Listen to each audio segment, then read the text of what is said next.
Je suis heureuse que cette histoire de rivalité dont on a trop parlé soit terminée. Moi aussi. Il n'est pas méchant, ce Duval, et même plutôt sympathique.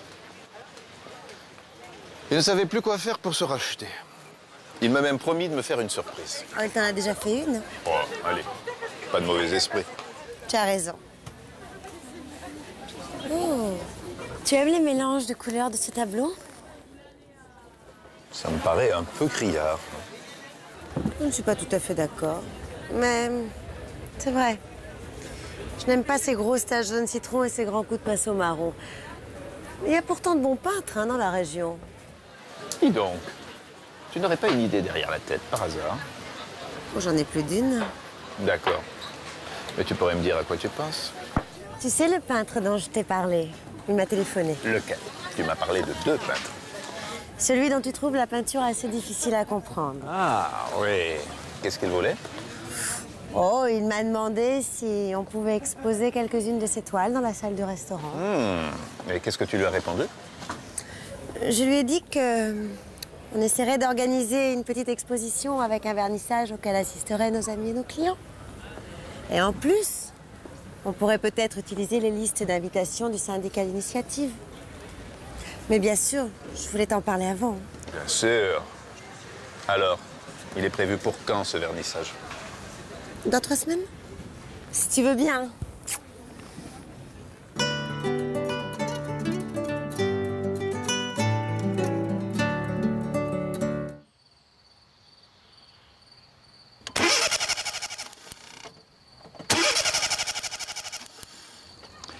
Il doit avoir des problèmes de batterie. Ça ne peut pas être la batterie puisque le démarreur fonctionne. Alors c'est probablement les bougies.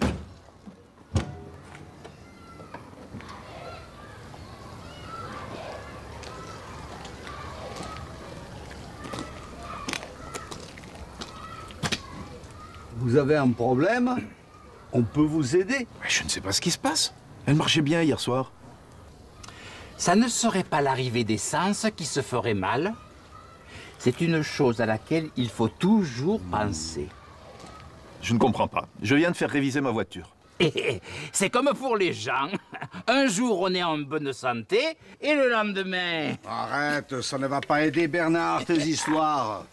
Mais dites, ce n'est pas aujourd'hui votre vernissage? Mais si, justement. J'allais chercher les tableaux.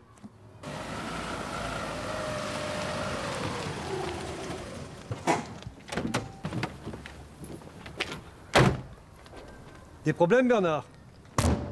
Oui. Ma voiture ne veut pas démarrer et je dois aller chercher les tableaux. Eh ben, heureusement que je passais par là, hein. Allez, viens. On va aller chercher ensemble tes tableaux. Allez.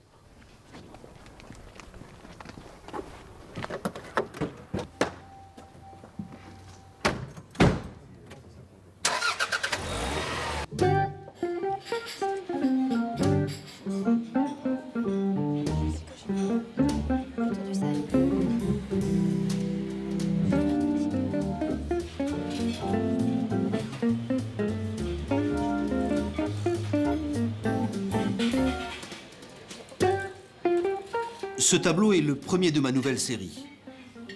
Ce que je voudrais, c'est que les visiteurs expriment ce qu'ils ressentent et qu'ils laissent parler leur imagination. Vous comprenez?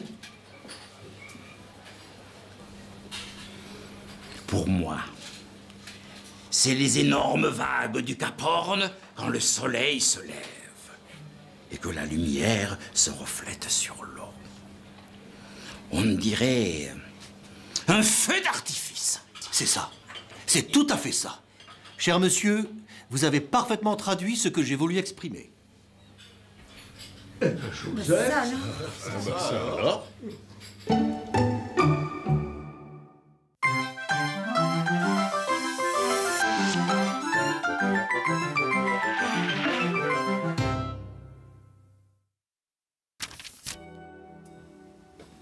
Bonjour.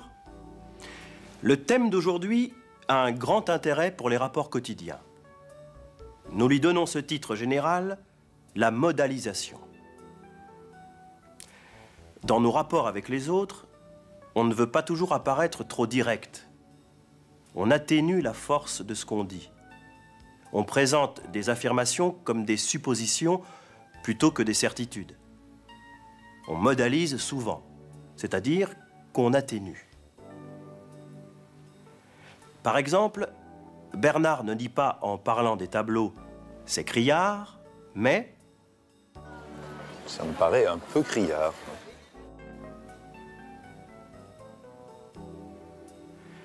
Il sait que Corinne les aime et il ne veut pas être désagréable. Corinne, qui ne veut pas trop s'opposer à Bernard, répond Je ne suis pas tout à fait d'accord. Bernard veut savoir quelle est l'idée de Corinne. Il pourrait lui demander « Dis-moi ton idée ». Au lieu de cela, il lui dit « D'accord. Mais tu pourrais me dire à quoi tu penses. »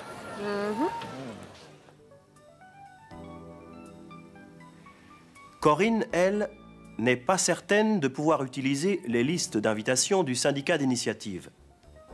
Elle suggère seulement On pourrait peut-être utiliser les listes d'invitation du syndicat d'initiative.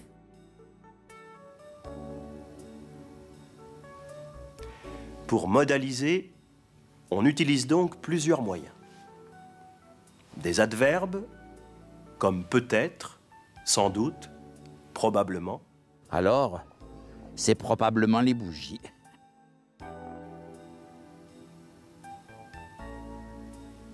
Des verbes, comme paraître, sembler.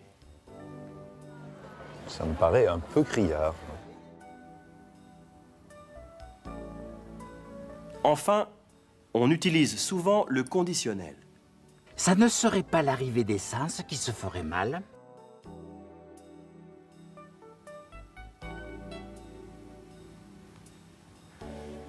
Vous pourriez peut-être compléter ces remarques par la recherche d'exemples. Il me semble que ça vous serait utile.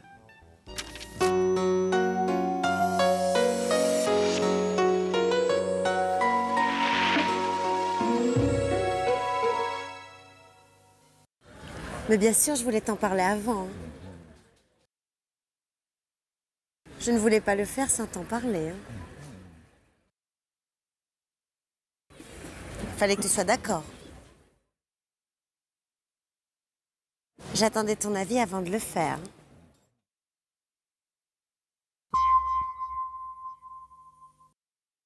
Il doit avoir des problèmes de batterie.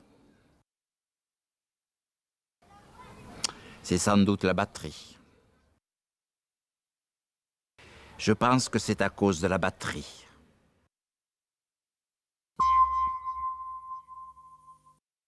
C'est ça.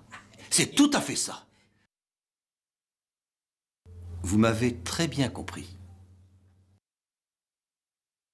C'est exactement ce que j'ai voulu dire. On ne peut pas mieux exprimer ma pensée.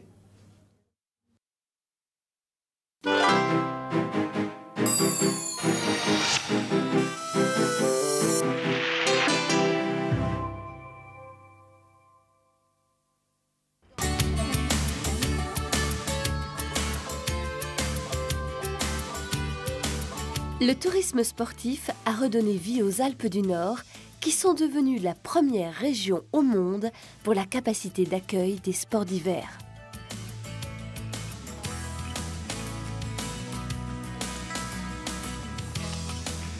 Les sports de neige se sont tellement développés que même un petit village savoyard comme Valmorel, au cœur du massif de la Tarentaise, s'est équipé pour offrir ses pentes aux nombreux skieurs.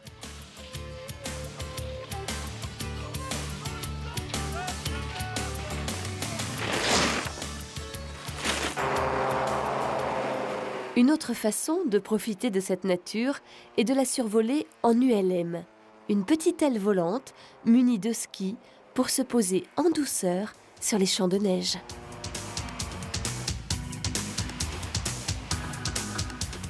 On peut également pratiquer le parapente qui vous entraîne dans les hauteurs au gré des vents.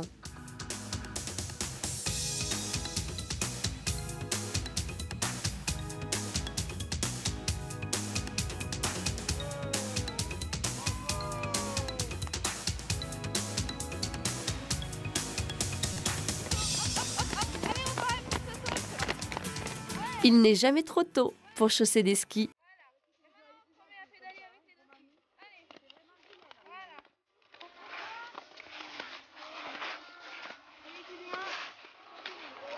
Il y a peut-être de futurs champions dans ce petit groupe qui semble beaucoup apprécier sa première journée de ski.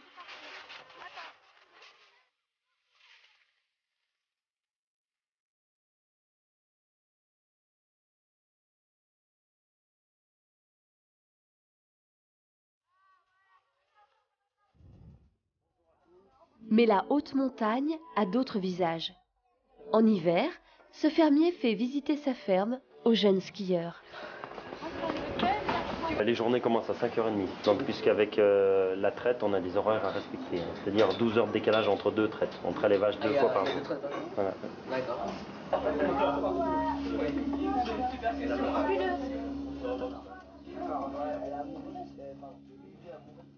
Souhaitons que l'équilibre entre vie rurale et activité touristique soit longtemps préservé.